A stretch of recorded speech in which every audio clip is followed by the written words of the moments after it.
Right, hi there. My name is Tayo Sholabadi. I call myself a location independent multipreneur, and I've been traveling slowly across West Africa since 2005. But like I said, slowly. The goal is not here is not to win any competition in terms of how many countries I've been, but actually to experience every country I go to in as varied a manner as possible, documenting the lifestyle, the culture, the language, the tradition. Not necessarily staying to do it all at once. I could go and come, and all of that. So I really began to do this on a very formal basis in 2013, actually, and started from Benin Republic, and it is my intention to then proceed once the lockdown ends to return to Benin Republic and continue from there. I've gotten invitations to Uganda now, and I intend to explore the opportunity to also go to Togo. There are some other hosts that I'm looking at getting myself invited by. Now, my dream is to encourage young Africans and even older Africans to travel across the African continent instead of aiming to travel to Europe and America.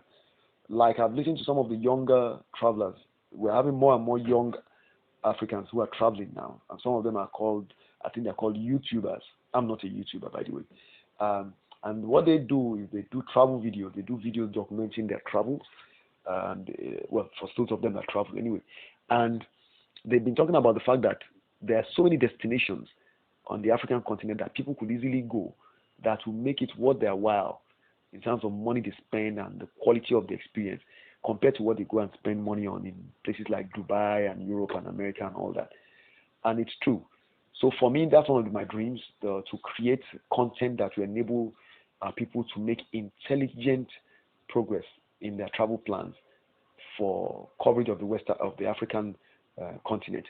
So I've done a little bit of traveling myself. I've been to the UK, been to Scotland specifically, Wales, um, different parts of the UK, and I've been to Cameroon, Ghana, Benin Republic.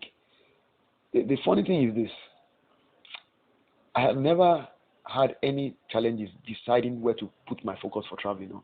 I've always wanted to explore Africa. So this video presentation I'm doing is just in line with what my dream has always been. Because for me now, I think more than ever, this is the time when Africans need to really focus on traveling across their continent and knowing their continent and becoming the authorities on what it takes to travel and tour their continent.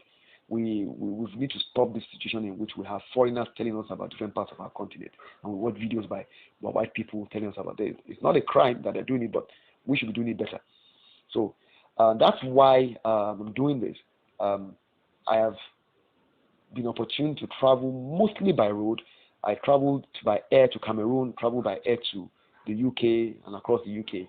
But I'll tell you this, when you really want to travel and tour, you really want to explore a country, you don't want to travel by air most times. You can do a bit of it by air, but most of it you want to do by road. You really want to move around, you want to walk around, you want to hit, you want to, stroll and explore, take local transportation and really check out the culture, the people, the language, the food, the festivities and all of that. So that's what I've done, and it's enabled me to really immerse myself in every society I've been. And the result of it is that I've come away with the understanding that Africa has a richness that most Africans do not even know about. But having said that, the other thing I'm going to say before I start this presentation is this. This video is not for people who do not want to travel using their legitimate papers, who do not want to follow the rules and regulations that guide traveling across borders in the different countries on the African continent. If you do not want to go and get your proper travel papers in order to travel, you don't need this video, you don't need this presentation, because everything I'm going to be saying there is for people who are going to be traveling through legitimate means, not the ones who are crossing the border on bikes and going through bush paths and all of that. So, and there are people like that. I've been amazed to get myself asked by people, do you mean you really need a passport to travel to Benin Republic, just across the border over there? And I tell them, yes. I tell them, oh, but my friend always goes there. Yes, he goes. He goes illegally. And when he gets caught, if he gets caught by the wrong person who's not willing to take a bribe, he will not find it funny. The funny thing is, even if he does not get caught, it's still not right. And anyway, when he doesn't have his papers, he doesn't feel confident to do the kind of things I'm talking about in this presentation. So the presentation is useless to such a person. So if you are a person that belongs to that category of people, don't waste your time watching this video. It's not for you. This video is for people, they may be Nigerians, they may be Africans, or whatever part of the continent, or they may be black African Americans from whatever part of the world, they may be blacks from any other part of the world who are planning to travel across Africa. This video is designed with black skinned people in mind, colored people. Not that it discriminates against white people, it's just that the white people don't have the kind of problems I'm describing in this video. They won't have those problems, you know. It's very rare to hear that a white person has some of the challenges that I'm going to describe in this thing. Very, very rare. Yeah, of course, I mentioned someone like Grubinski in one of the presentations, one of the sections. But I mentioned him with regard to the issue of some people trying to exploit him and taking some bribe from him, you know, and which he now blew up in the video that he did. Other than that, he wouldn't have the kind of problems I describe here. So it's mostly people of African descent, especially Africans living within Africa, okay, that are likely to have this challenge, or who are likely to need most of the information I described in this video. Of course, it's still useful to a general audience as well, but definitely not something that someone who does not wish to travel with legal papers or legitimate papers needs to bother with. So, with that said, let me get started. The top 9 strategies you need to travel successfully in Africa. The first strategy: research what you need to know and do upfront. By this, I mean you need to find out as much as possible about your intended travel destination. You just don't decide to travel to a country without trying to find out what's happening there, what you need to know to be there, and all of that. Now, there are certain resources you can use to gain access to such information before you actually begin to implement your plan to travel to such a country. The first one, and the most obvious one with today's advancements, is the internet itself. So Google is your friend. I did a lot of that, and I continue to do a lot of that whenever I travel. When I was going to go to Cotonou, to relocate to Cotonou in 2013, I remember it was around November, December, I began to do my searches on the web, and I wasn't even sure of what my decision would be, but I was like about 70% made up in my mind and about the fact that I needed to go to that country, but I didn't have any information. I knew nobody there, I had no friends there. The only thing I was convinced about was because of my experience from 1999 in traveling to French-speaking countries and my ability to speak French. I knew that I would not have any difficulty because I'm just a person. I'm so used to moving around and living amongst people of different cultures. It's something, it's a strength I have. So I was very confident that if I moved there, I would not have a problem. But I still wanted to know, to get a good idea of what this country was about, much as I heard good things about it. So the internet was one of the things I used. The other thing I did was to try and talk to people who I knew were from there. There were a few people who I knew were from some other French-speaking countries, not from Benin Republic. I didn't know anyone from Benin in Nigeria. By that time, I knew some people. Of course, I had Cameroonian friends. Then there were some other people who had traveled, to that country in the past. I asked them for questions about the place. But I really depended a lot on the internet. Later on, I decided to contact the consulate. So the consular general, I was at the consulate on Victoria Island at a point. I went there with my son, and I basically told them what my plans were, and I asked them for guidance on how to travel. So I used all of those to find out what was required of me, what did I need to know to go to the country. Some people may feel this is unnecessary. I'll tell you this. A lot of the information I got, including phone numbers, phone numbers and website addresses, turned out to be extremely useful, not just for me, but also for other people that I met and who were in need of help. I became a resource person. And that's one of the things you can do. If you really want yourself to have a good experience when you travel, it's very useful for you to become resourceful. Collect as much information as possible. You'll be shocked that even some of the nationals of the country you are going to will come to appreciate you because of the volume of information you have.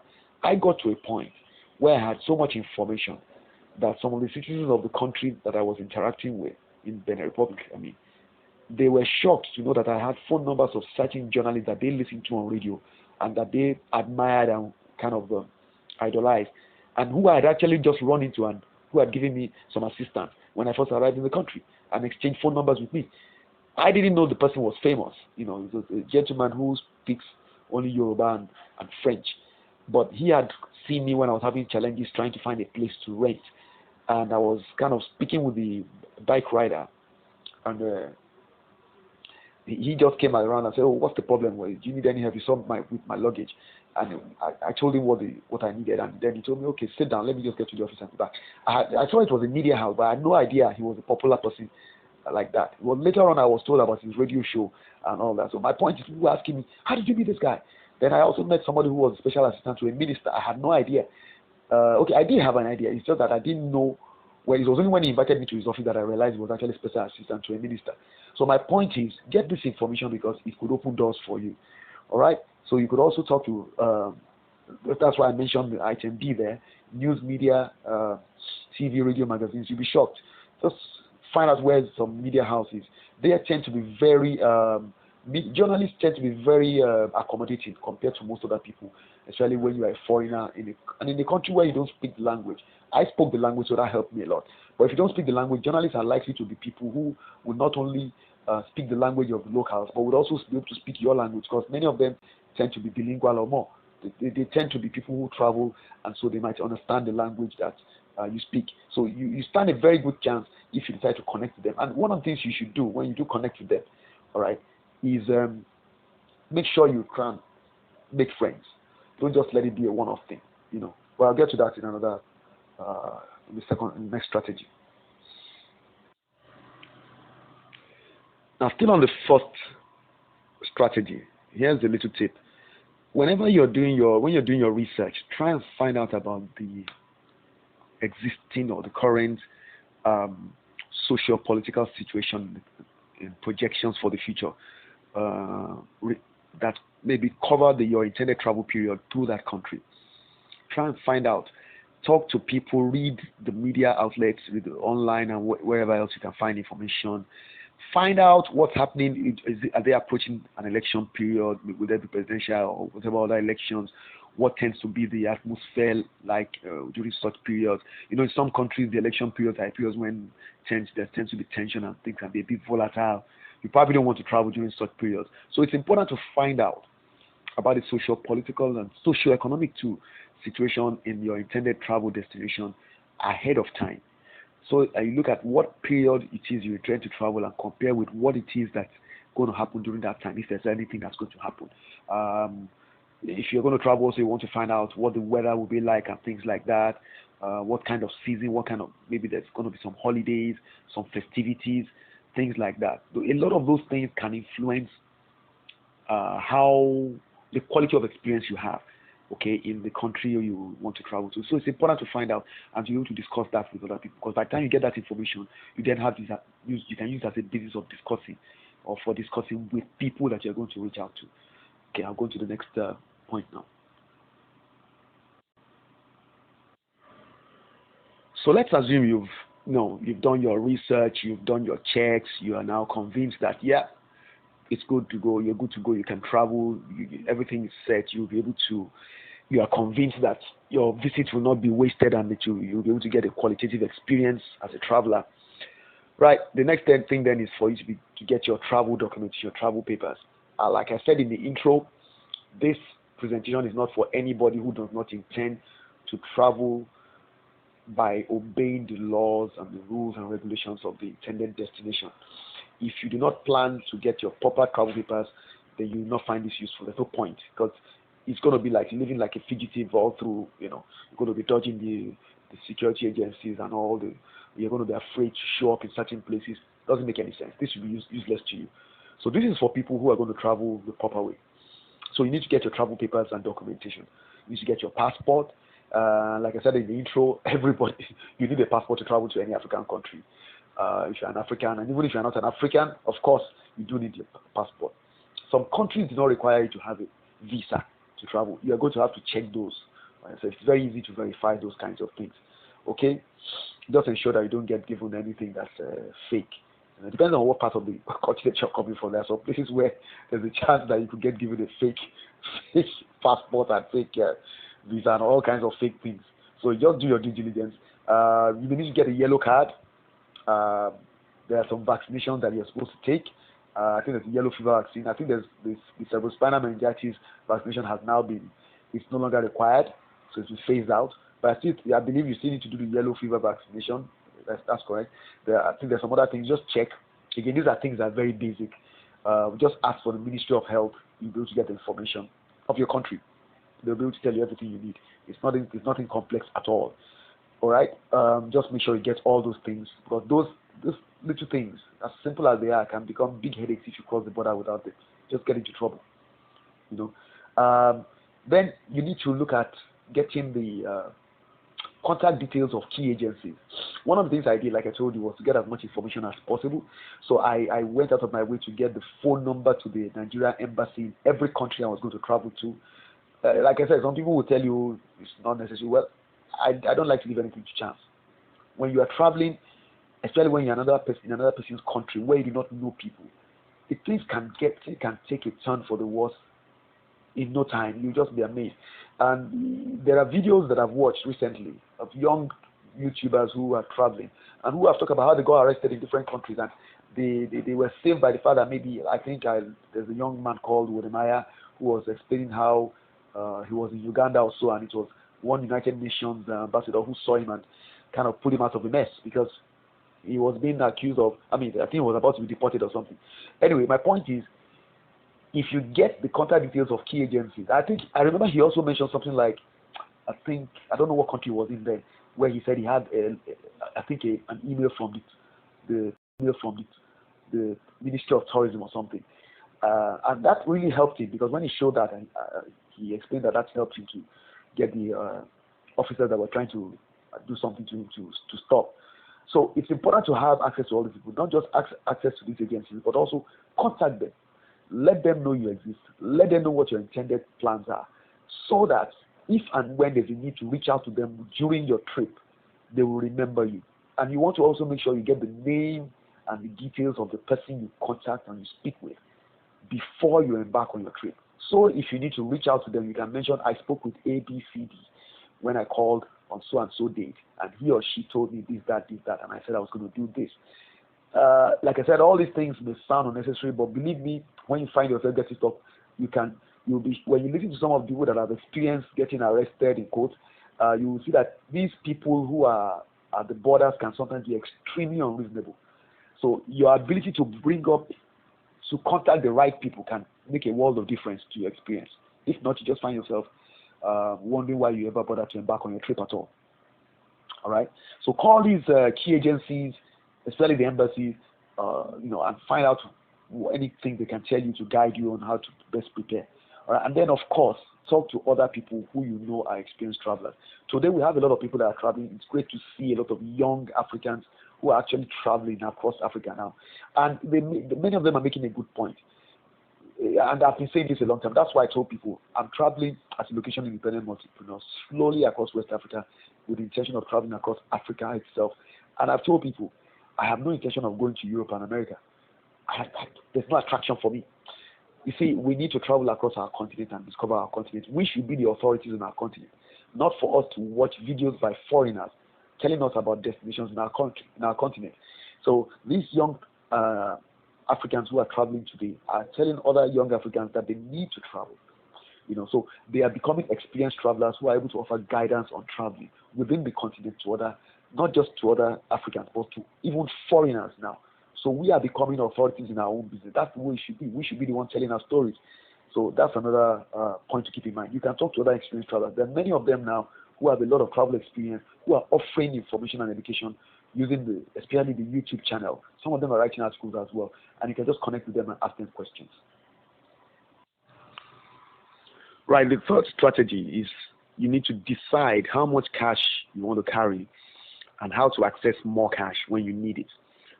Now, this one is important because, like I said before, it's not everyone that wants to travel going by air.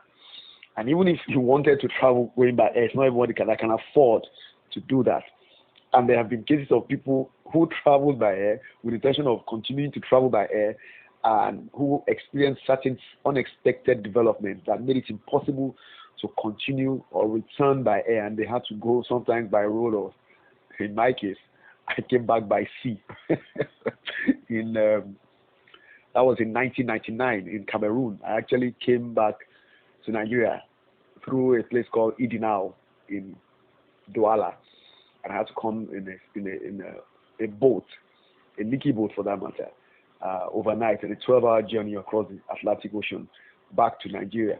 And then, I mean, I was literally a charity case because somebody actually had to speak on my behalf to the owner of the boat to let me go in.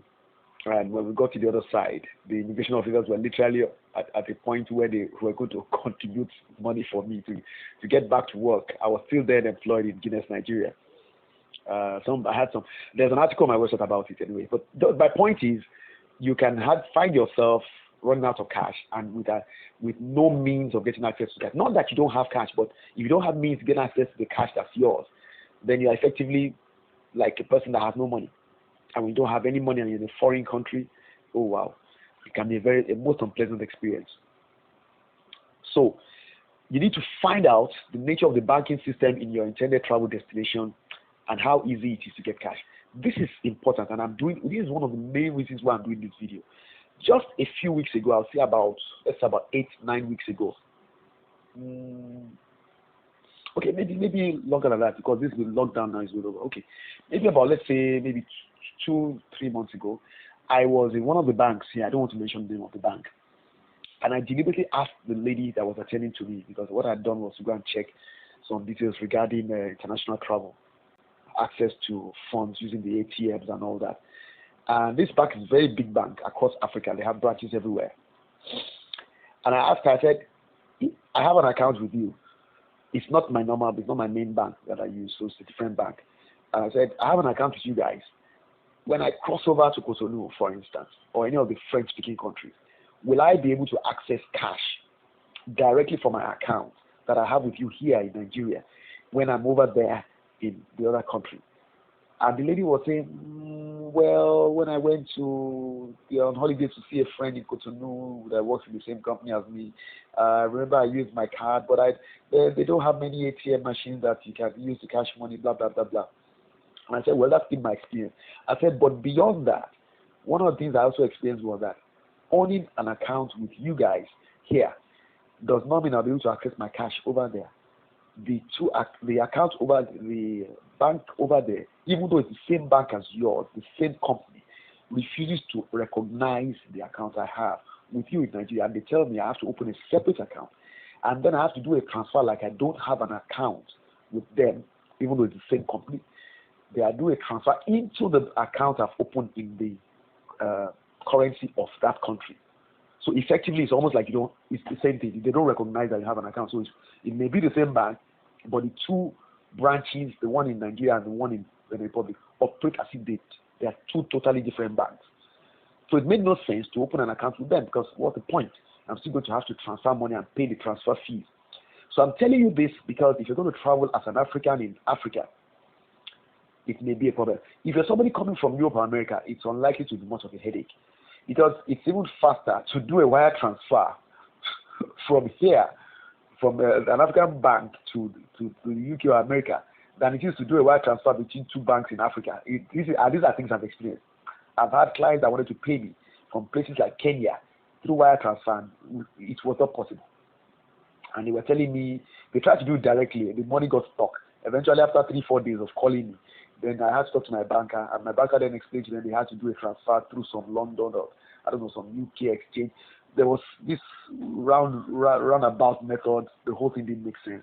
But what I'm trying to tell you is, if you want to travel, verify very carefully what is possible. When I was going to travel, I was told by my bank that I would have absolutely no problems getting cash. It turned out to be a lie. The young lady that told me that and her colleague did not have a clue that there was a big difference between the French-speaking countries and our own country. Believe me, the machines they have there are mostly Visa machines, many of the French countries. And what I had was an ATM card that was a MasterCard. And believe me, you could not get money from those machines. I was just lucky later on, I think in my second year, that somebody then showed me one of the branches of EcoBank, I'm being specific now, that had the machine that it had both the Visa logo and the MasterCard logo, if I recall correctly. So I began to go there to cash money, so I would be able to cash money from my Nigerian account through the EcoBank terminal using my card from Nigerian bank. That was the only place where I found it possible. All the other machines were Visa machines. And many times the bank officials were not even prepared to even talk to me about it. So you need to understand, if you are African traveling in Africa, this might be one of the challenges you might have. So you need to know what to do. One, check that you have the kind of, for instance, they use Visa machines, so try and get a Visa card. That's the first thing. Secondly, try and find out from anyone who is knowledgeable that you can verify for if your Visa card will work on the ATM machines over there. Try and find somebody who has traveled to that country before who can tell you that, or see if you can talk to someone on phone who can verify for you. There are some of them who come to this country, and you can ask them, do the cards work? Because some of them will tell you they have experience. Some of them work with the bank, okay, and they come here. And so when they're here on transfer, they can give you details of what works and what doesn't work. It's important to verify it. Now, when I couldn't get money from the ATMs within town, I always had to come to the border, and I would actually stamp my passport and cross the border to the Nigeria side of the Senegal border to use the ATM machine on the Nigerian side of the border. And then I will cross back into the country, stamp my passport, and then go back into town again. I used to do that. I was doing that for almost 1.5 years before I met an officer that told me differently. Because I tried talking to so many. First of all, there was this unfriendliness again. You know, I don't want to talk about that now, but so the people are not exactly very, when they talk about money issues and going to the bank, people are not very willing to talk to you about all of that. So, but eventually, I was able to make friends and I built relationships, and that enabled me to find out more. So I found that it was possible to use some of the machine, but again, there's these charges you have to accommodate, and they're quite significant. So you've got to look at all of that too. But if you can get some of these international cards like the Pioneer cards and all that, that may make it easy for you, especially if you're somebody that earns income internationally. All right, so. But as of this time, I wasn't doing that. I wasn't, and most of the international payments I was getting, $100, $200, $275 were mostly sent to me through Western Union. So I didn't have a system that enabled me to earn money. It was only later on, I think 2018 or so, that I began to look at the possibility of using all these other platforms. All right, so you check that the payment systems that you're relying on actually work in your intended travel destination, so you don't have issues getting access to cash. I had to endure a lot of pain. There were periods when I actually went without cash.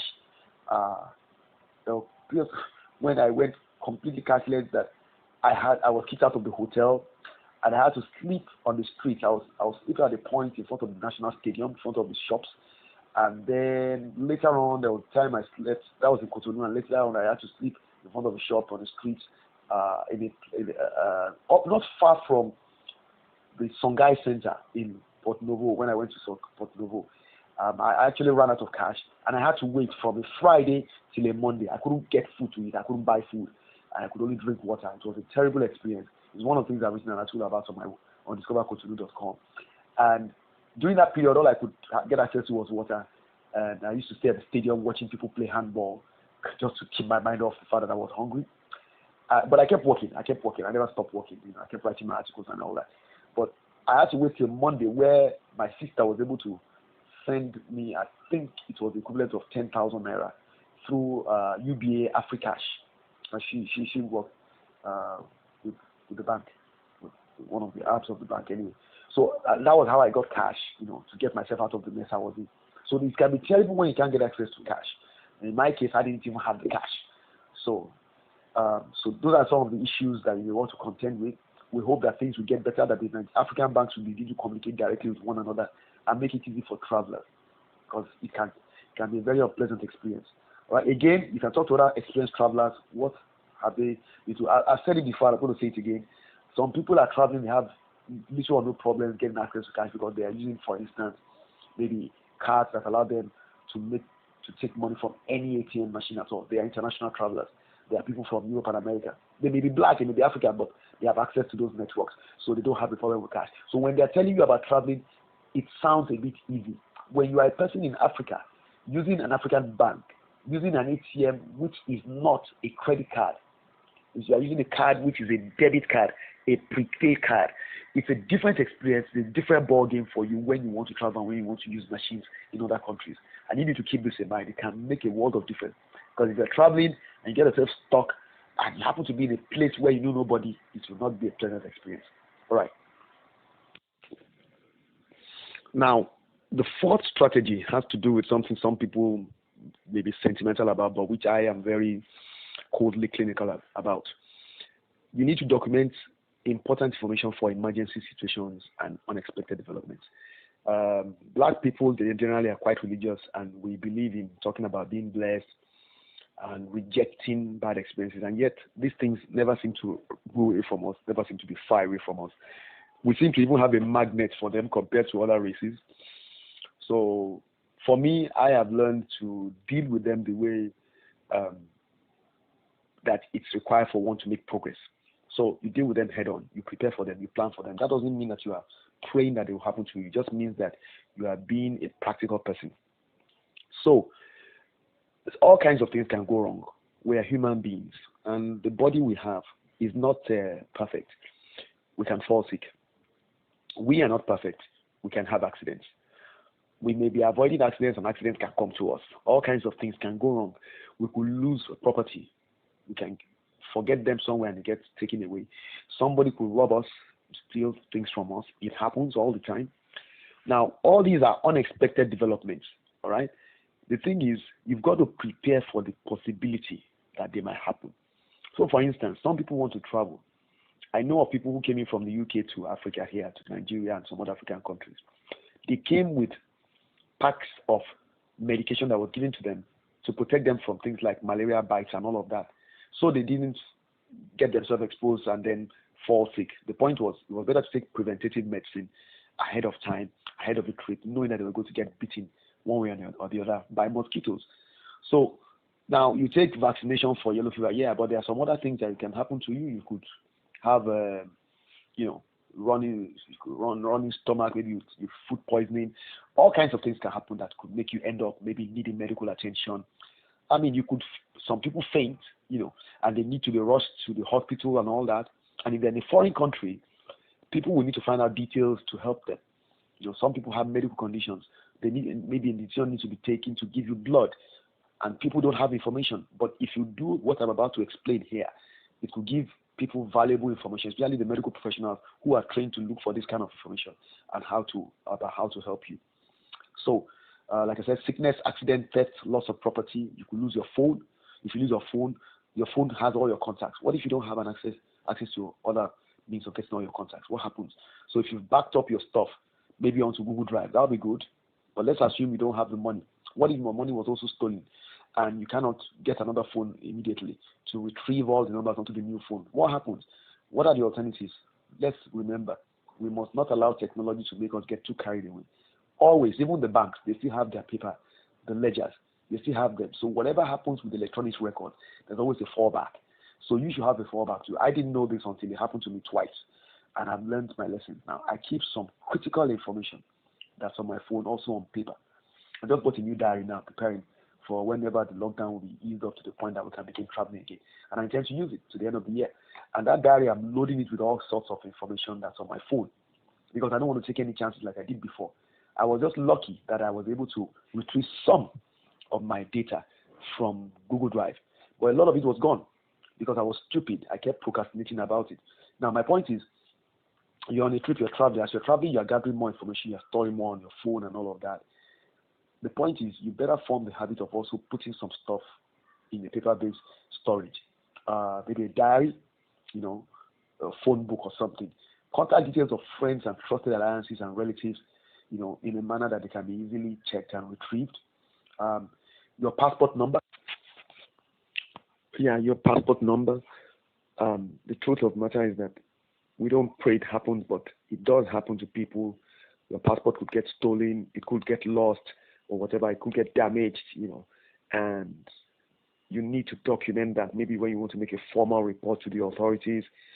In my case, when my passport was stolen along with my luggage in Cotonou in 2017, I recall I had to do several reports. One of the things I needed to get at that time issued to me so I could continue with my stay was a document called attestation de perte.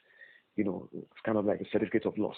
And when I went to apply for that at National Police Headquarters in Cotonou, they required me to fill in forms. Even when I went to the police station in the neighborhood where I had lost it, I remember I still had to fill some forms and I had to actually indicate my passport number.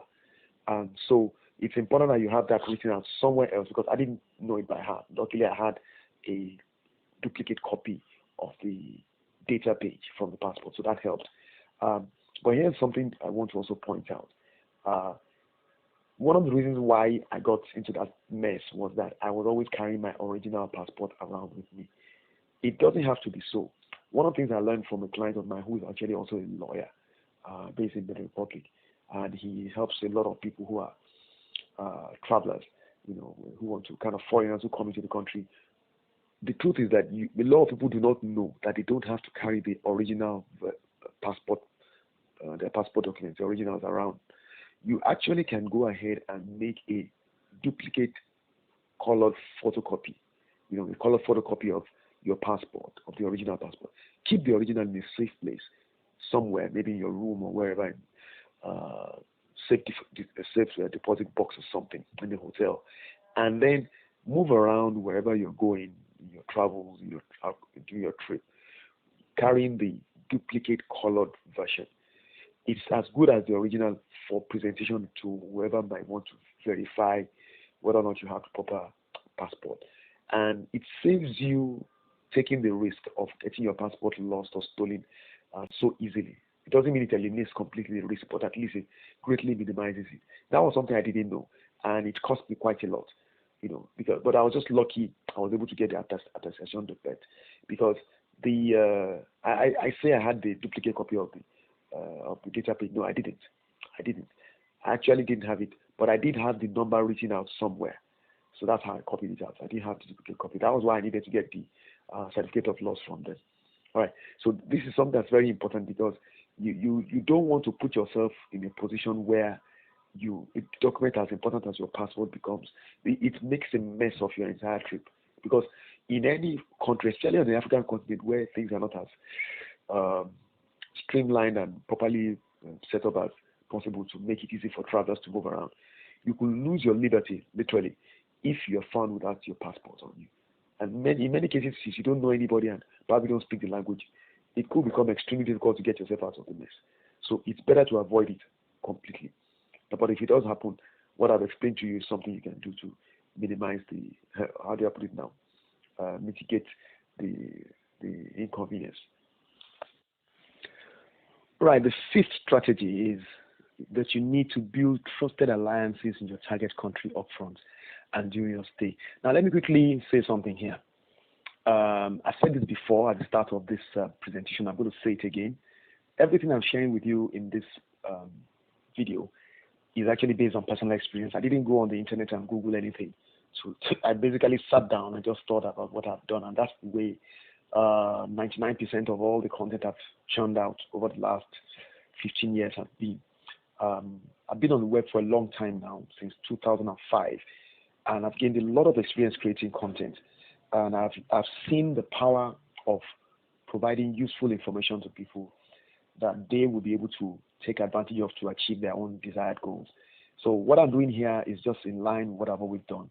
I want to add value to you who are listening to me right now and watching this video.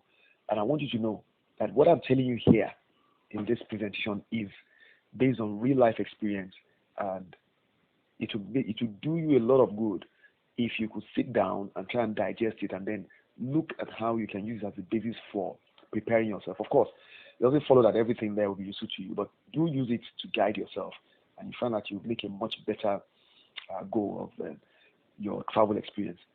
Now, I'm talking here about building trusted alliances in your target country. I'm talking this of what I've been doing for years.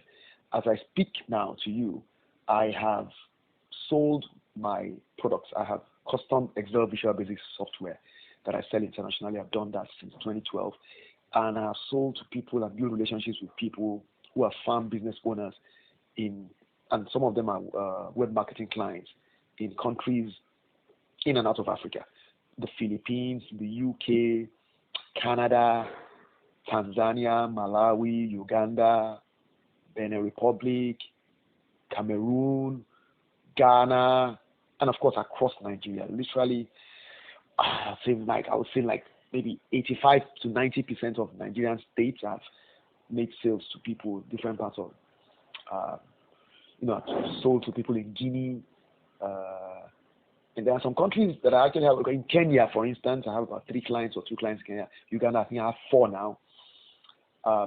So then my most recent client is from Pakistan, during the lockdown for that matter. And I have another guy from the UK. He's a Nigerian based in the UK. So my point is, I have had the opportunity to build relationships with others because I would say that more than 90% of these people are still in touch with me till today on WhatsApp, on email, via phone. And because of my newsletter, I'm able to keep in touch with them because I use WhatsApp a lot now. I'm able to keep in touch with them. Some of them are even not yet buyers. There are some of them are from some countries, like North African countries, for instance, Egypt, countries like Haiti. I've had inquiries from there. I have relationships with some of them who keep asking me questions. And my point is this. I have gotten information. There was a time when there was this crisis in, what's the name of this country? Where we had there was a crisis in, I'm trying to remember. It's a border country. They share the same border with Malawi. So my Malawian client made a payment by doing a wire transfer to me, to my dollar account. And I remember when we had about the crisis in that country. I keep forgetting the name of the country. But he was telling me he had gone quiet and hadn't asked me for help with using the software because his company had actually invested some resources in helping to provide relief to, I think, people in that country. I can't remember what country it is now, but that country has some kind of natural disaster, and Malawi is a border country to that country, and so he told me that they were actually involved. I was shocked. I said, "Wow, I didn't know that country was a border country to yours." And he said, "Yeah, we share the same border," and his company was actually in the town that was actually a border town. My point is, the relationships I have, I thought that I get a lot of information that normally most people will not get who are living in my country, Nigeria. But because I have all these clients, I can actually pick up the phone. If I don't want to use WhatsApp, I call some of these people. We have such relationship that when they see my call, they actually have my name stored on their phone. They just say, "Tayo, how's it? What's going on?" And that kind of thing makes it possible then to plan to travel. So when I began to travel, it became very easy. Some of them would have to actually call me on my Nigerian number and say, "Oh, Tayo, I had to call you in bed. I saw that your Nigerian number was not going through, and I had to call you. I knew you had traveled." And that's going to be what will happen more and more. I've gotten about 3 invitations now from Uganda through walkaway.info from people who want me to host me. The platform of walkaway.info allows you to do that. It's the cultural exchange website. And the point is, I'm then talking to clients in that country who already bought my software about coming over and then having them, come around and have me do training for them on feed formulation and all of that. The reason why I'm providing this background in this section of the presentation is because it's the basis on which I've built my own trusted alliances. So the information about my travel will come from these people that I've already built a relationship with over time by adding value to them. So now they see advantage in my coming over to their country because if I go to their country and I'm hosted by this other company, this NGO, then I'll be getting free accommodation and free feeding and all that while I add value to them there. And then these other CEOs of mine can organize themselves into groups where I can give them access to my training and my products. You understand? So I'll be killing multiple birds with one stone. But the thing is, I will get information to enhance my travel experience from them without having to stress myself because I trust them. I've built a relationship with them for years. And that's one of the things you can do. So if you're planning to travel, one of the things you actually want to do is, if it's possible, then you want to have, this is something you begin to plan towards. It's not just something you just jump up and say, "I want to travel," and you just travel within a matter of weeks. Oh, well, except you want to do that, no problem. But usually it's better to try and build relationships. And you can test the quality of your relationships as you're doing that. Okay? The reliability of information you get from those you are connecting with. Like I said, we have these young Africans now who are doing a lot of traveling and sharing information. Some of them have network of contacts they can link you up with, but you've got to verify, you've got to validate, you've got to test the quality of the integrity of the people you are being connected with at all times. because there are bad people everywhere, and you must be careful about that. So it is because I am doing business with a lot of people in my own network that makes it easier for me. And if you could do something like that as well, where you are able to build relationships based on the fact that you're adding value to people, it enables you to kind of filter out the bad eggs and get good quality people. Most of the people I'm connected with are actually business owners, and some of them are students. So it's easy for me to actually use them as a basis for exploring the possibilities in terms of my travels. And so that's something you want to do, but be careful. Now, some of these people also, you want to check what they're telling you. Some people will be giving you travel information that is, from their own perspective, good quality, but some of them have not traveled in a while, so they may not be up to date. There may be changes. So when they tell you things, you want to verify from somebody else in your network. That's why you need to build alliances and connect with as many people as possible. Some of the experienced travelers we're talking about, you may bounce your ideas off them. So and so told me that if I'm traveling, this can happen, that can happen. I need to do this, I need to do that. Is that so? Is that what you have to do when you went to that country? You do that. You have to be relentless in doing your due diligence. If not, you get into big soup, okay, in doing this. So some people may not have up-to-date information. You need to find a way to check that by checking with other people, whatever you're told by one person. So use them to check one another. And some people may be overzealous. They want to create the impression that they know more than they do. So it's just a human tendency. Sometimes, and you see, when you get into trouble by using the information they've given you, then they'll say, oh, I didn't really know. I know, I'm sorry about that, but you're sorry, I'm in a mess. So better you do your due diligence, do your checks, double check and triple check whatever you're told before you then act based on it. So build your alliances and test the quality of those relationships you are building.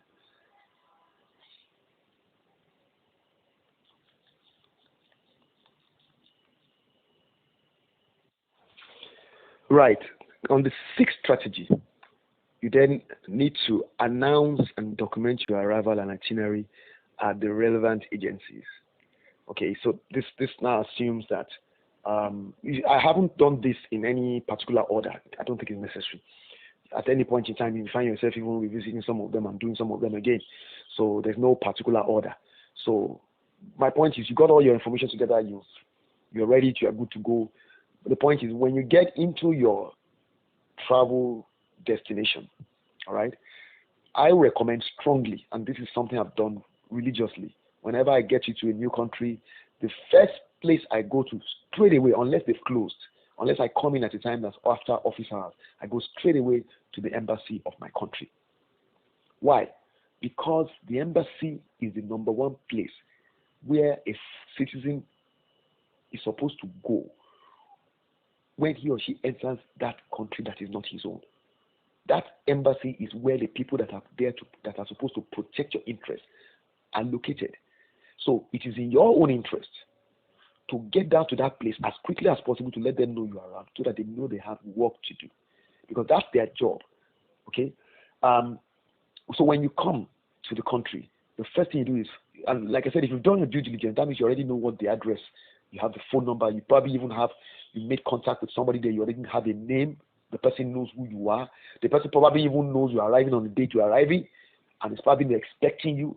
So when you arrive, the first thing you should do is go there and show up, meet face to face, build a rapport, make sure they document that you arrived.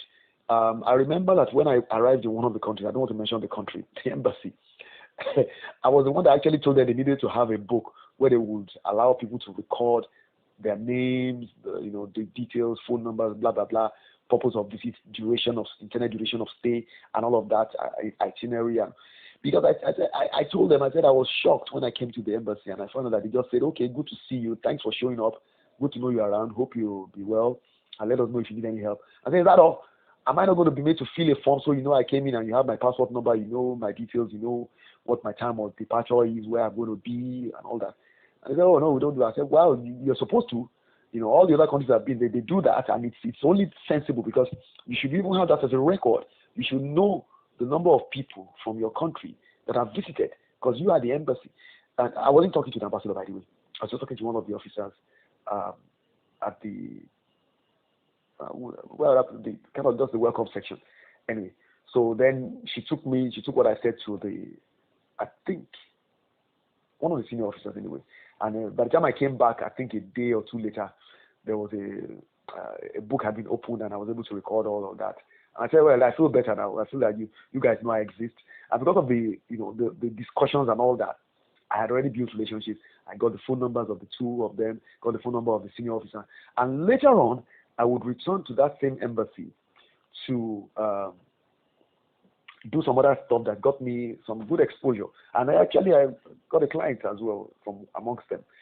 I don't want to say more than that, but my point is, because I kind of did more than the average person did by adding value to them in that manner, I kind of broke the ice, and it gave me reason to visit later on. And from there, all kinds of things happened. And whenever I did something new, I want to show them. And next thing I knew, at the point they just had to show me, they opened the opportunities opened up for me to do certain things for a very senior one amongst them, and I earned some significant income in the process. I just got hired. And my point is, most importantly, I learned a lot from interacting with embassy officials, because then when I began to continue my travels, the information they gave me enabled me to know what my rights were at the border, and I was able to ask questions and resist certain things, and I was able to also educate other people who were travelers, at least those of them that were traveling with their proper papers, not the ones that were traveling illegally. So I was able to tell them, look, no, you're supposed to be, don't do that, don't accept this, don't do that, because I had information from the right sources. So it's very important. You should actively make friends, quote unquote friends now. This kind of friendships are not friendships. You're not looking to, it could turn out to be useful long-term friendship, but this is a friendship that will just facilitate your travel experience. That's my point. So you actively make friends with key personnel in those agencies, connect with them through phone, email, WhatsApp, and social media, ASAP if possible. And use that anywhere you are. Whenever you experience a challenge, I remember sometimes I will be at the border and somebody will be giving me some hassle at one of the foreign points, and I will just pick up the phone and call and tell one of them, look, why am I being made to do this? Isn't there something, can't you talk to this officer for me? I'm not supposed to pay whatever, this and that. And because I have that opportunity, sometimes I used to get some concessions, so it can pull you out of a lot of, circumstances that are not very pleasant sometimes. If you get into trouble, the fact that you can pick up the phone and call these people can make all of them. You can just send a car with the driver to come or with one of the officers to come and talk to whoever, and get you out of the mess, whatever it might be. So sometimes you find that it pays to have access to the right people. And so when you have this opportunity to document your arrival and your itinerary at relevant agencies, don't joke with it. Go as far as possible to get all the right links and connections and leverage them as and when appropriate. Right. Now, the seventh point, the seventh strategy. This one has to do with you being close to becoming a nuisance of sorts, because you really want to learn as much as possible in as short a period as possible, as much as possible before and during your trip. Okay? You will need to ask questions about everything a traveler needs to know, or a visitor, a foreigner, or a tourist needs to know to explore your intended travel destination with as little as possible headaches or hassles.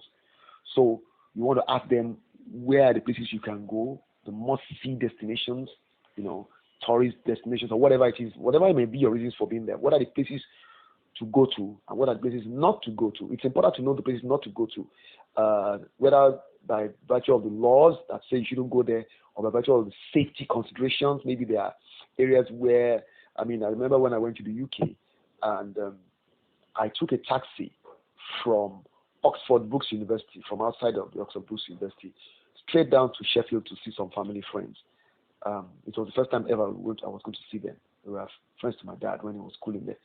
And I remember I paid £500 to the taxi driver. I had no idea that it was a lot of money and that I shouldn't have traveled that way. I should have taken the train. So I just said, oh, let me just get this parcel to them and all that. So I just took the taxi. I remember, and I had over £2,500 in cash in my pockets when I went on that trip. And the guy took me there and took me back from Sheffield to Oxford the same day, that night. He got back at night. And it was funny because when I saw the people, one of them they told me, when I told them, I think we discussed and I was mentioning that I had some cash on me. And one of the comments the lady made was, "You're very muggable," and the thing is, There are some things you don't do. I didn't know that. It's just like if I was in Nigeria, there are some things I would tell someone not to do.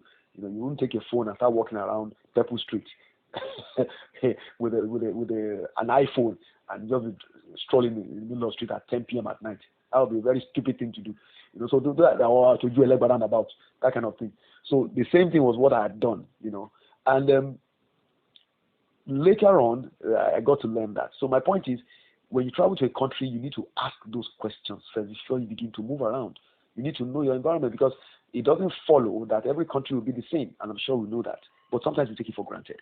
So I'm just pointing them out. These are things you need to think about up front when you get to the country. Even before you get there, begin to ask questions. What transportation methods to adopt, and what are the best ones, what are the most cost-effective ones, what are the safest ones, and which ones are not to be taken? What transportation routes to follow, and which ones are not to be followed? Except, whatever the extremes might be, they will explain them to you. What times of days to go out and when not to go out. This becomes significant in a place like, for instance, in my country, Nigeria. There are some parts of Lagos, for instance, where there are certain types of masquerades. There's one called the Oro. And it doesn't matter who you are. You don't want to be on the streets when the Oro is out. There's a place called Badagry, and if they are doing the Oro, and you are found on the streets at the wrong hour of the night, you'll be in big soup. If it's a woman, there are all kinds of consequences, extremely severe consequences. So if you're a foreigner, they don't want to know. You're expected to be guided by your guests. By the people that are your hosts. So you need to find out all these things. And different countries, they have their tradition, they have their culture. You need to find out when do you go out, when not to go out. Sometimes it's the government that gives a law, passes a rule. Maybe there's a curfew or whatever. You need to know. You've got to inform yourself. Sometimes people might forget to tell you, so you need to ask. Then who to associate and not to associate with. Again, it's important.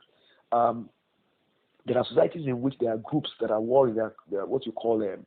What do you call them? The calls. There are what you call the gangs, and there are communities in which certain gangs are dominant.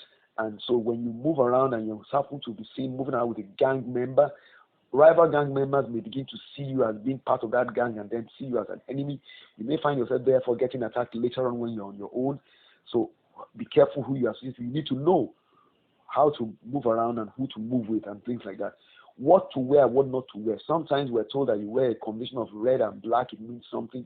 You wear a red wristband, it means something in certain societies now. These young people are beginning to form all kinds of groups, and they associate you wearing a red bandana being indicative of something. You need to know what to wear, what not to wear, what to carry, what not to carry. Sometimes you also need to know what's been banned. So I remember I was coming into Nigeria from Benin some time ago, and I bought some things. I think they were shoes or so for my kids. I remember the immigration officials, the customs officials, they stopped the vehicle I was in, and it was very late at night, and I was very irritable, and so I was extremely stiff and cold in my responses. And the guy then decided to check through my bags and said, "Oh yeah, you see, these are banned, the list of banned items. You're not supposed. So you brought it in, you didn't pay any duties, blah blah blah." I think maybe I was supposed to have paid duties and show evidence of duty payment. Of course, I didn't pay any duties. I didn't know. I had no idea, and all my coldness evaporated at that moment because I realized I could get dropped from the vehicle and detained. So my point is, you need to know those things. So then I was told about the list of banned items, what I was not supposed to bring into the country, and if I was going to bring something, there were some duties I was supposed to have paid, and then to have evidence of having paid those, I didn't have it, and I realized I was wrong. So my point is, these are things you need to keep in mind. In certain places, you're not to take photos. But I remember, I think I saw, there's a guy called Grubinski. He had the experience of, I think it was in Liberia. He had the experience where they were told to pay some fees or something, and he had to do a video explaining that they'd been ripped off and they were made to pay fees they were not supposed to pay. And I think the government eventually reached out to him and did something about that. But there's another person again. I think it was this Wodomaya guy who was saying something about getting deported because I think at Uganda, at the immigration point or the border point or something, he was accused of taking a photo which he told them he didn't take, and they checked his phone, they didn't see, but they still decided to deport him. That was at Uganda. So the thing is, you don't take photos at banks, security agencies, the military zones. There are certain things you don't do. So no matter how enthusiastic and excited you are, I remember there's another person I saw who went to one of these tourist attractions, these pyramid sites in Egypt, and went and started taking photos, at some places that they were not. In fact, first of all, they went there without being authorized, and then they began to take photos. They were eventually arrested and deported. So these are things that can be quite serious, and you may sometimes get locked up first before you get deported, and you get treated badly. So you don't want to have all those experiences, except you're actually looking for trouble yourself, which I hope not. Right. The eighth strategy is for you to get what is called a guide. You call it a travel guide. I speak about a guide in two senses. A guide in print, so it could be like travel guide on paper, and many countries have that, but not many African countries don't have it.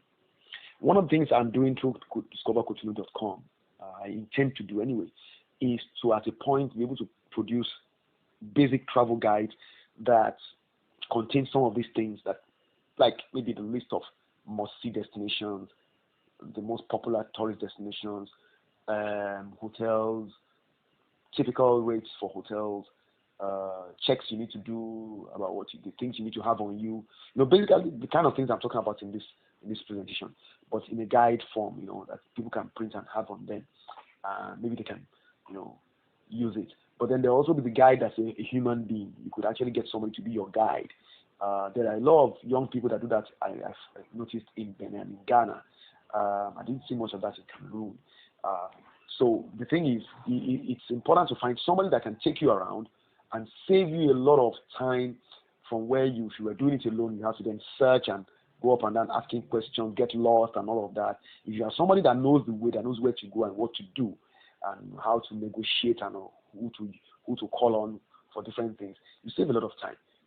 But when you don't know anything, you don't know most of the things, because you're new and you're not familiar with the environment, you spend more time, you spend more money, you get more stressed up, and you don't really have the quality of experience you should have. So you want to move around with minimal time loss and more purpose. So that you make the most of every single day you spend there. And sometimes you don't have long, because probably you want to cover 4 different countries. And so the best thing is get a guide to let you know, to guide you, to help you plan your movement much more cost effectively and time effectively. All right. And lastly, the ninth point is something that I don't think many people ever consider, but I personally, because of my travels, I found it to be a wise thing to do. Arrange for or create by yourself, make by yourself, low-cost thank you gift items or souvenirs that you can give out to avoid or minimize having to part with cash where possible. People ask for cash a lot. Sometimes you'll get asked for cash by people who are at certain areas where they control or they can determine your ability to progress or not. And they can be very naughty when they make their demands. So, but if you present yourself in a very professional manner, if you're very formal and polite at the same time, but if you present yourself in a manner that already discourages the possibility, because first of all, you have all your papers on you, everything you've done the right things, so you are not at fault, you've not done anything wrong, you're not begging anybody. It becomes more difficult to ask you to give them money or anything. That's where you're dealing with people that can kind of limit your ability to move forward in your trip. But it's good to always have something you give away that can make it kind of build a relationship for you that you may be able to take advantage of or leverage later on. Who knows, you may have to pass through that route again. The fact that you've done that the first time can make it easy, but it doesn't have to be money. That thing, we ask you for money, find a way to deflect it, and with a lot of jokes. And I learned to do that because I don't give anybody money. It doesn't make any sense. The minute you start it, it never stops. So what I did was, I found that's one of the reasons why I believe so much in having skills. In this case now, digital skills are not relevant. This time around, you need skills that are more of the vocational kind. So if you can make things, artifacts, useful items, or you can buy stuff that can be given away, something that's very cost effective, and you just brand, maybe branded items, so things like a phone case, pouch, phone pouch, branded ball pens, things like that, mouse pads, little things that but are branded. If you are, particularly, I'm talking to most of you who are business owners and are traveling, or people that are, even if you are employed, you have something that you make on the side that's very useful. People would love to have. Maybe key holders, those kinds of things, branded key holders. You could just make them specially for your trip. If you have a website, you print your website on it. It even helps you to become the kind of branded gift item that can be used to promote your brand. So you then give that out to people, not just randomly, but when you get pressed for it and somebody's asking for something, that's something you can just give. Well, I have this. I don't really have any cash on me. I'm sorry about that. Maybe next time. But I think this will be useful for you. I know you can use it. You can do this, do that, do that. You can have some, what do you call them, little booklets, notepads, branded. Those are things you can give to people and just use to deflect the demands for monetary, gifts, especially from all these people at the different points that you have to interact with them. But then generally when you move around the societies you're going to be as a traveler, it's good to have something you can give to people that they don't really have access to in their environment. So from your own country, you are bringing something that is unique to you. Sometimes you can take, like I said, arts and crafts, the ones that are easy to transport, are not very heavy, but are very, unique and original to your own country. And you bring them and say, oh, this is something in my country that we use for this, this, this. They would love to show it off and say, my friend from Nigeria gave me this, So those are some of the things you could do. You have them in your bag, not just for everybody, like I said. You're not going to be like some kind of Father Christmas, but you're just going to be looking at unique opportunities to give away to people that will actually value it and that it will make a difference, and it's worth it. So then for the rest of the people, you just climb up, man. I don't give anybody any money. It's as simple as that, So because the whole idea, when you're in Europe and America, I never had anybody asking me for money when I traveled to the UK. I was in Scotland, I was in Northfield, I was in Wales. Nobody asked me for any money anywhere, So why should people be asking me for money because I'm traveling in a continent? It doesn't make any sense. And I didn't commit any crime, so why should I give you money? So that's my own philosophy. I don't give anybody money, not in my country, not outside of it. It's as simple as that.